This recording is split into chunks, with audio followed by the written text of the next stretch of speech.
Hey everybody, welcome to episode 14 of the Terms, Tips, and Tricks. My name is Chris Whitehurst. Each episode I explore a term or a concept you may encounter in a real estate transaction and explain those in a way that I hope is easily understood. Today we're going to be talking about the difference between a CMA or a comparative market analysis and appraisal. They're not the same thing.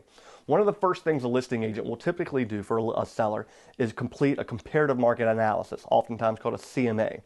They are comparing recent sales in the area. It's important not to compare the active sales, but the actual homes that have closed, and compare those sales to your home and give you a range in which you may anticipate an offer for or a closed sale of your home.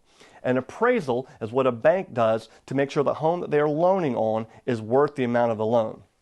The bank wants to protect their investment. The appraisal is looking at the same data we use for the CMAs, but the appraisal is looking at the home on a much deeper level. Both of these will try to compare as many similar features to get the home as close as we can. They're looking at number of bedrooms, number of baths, the style of the home, the size, the age, the location, and even sometimes the neighborhood. If you like these videos, there's more of them on YouTube and Facebook. If you like what you see, be sure to follow, like, and share. I got more great content coming soon. My name is Chris Whitehurst. Welcome home.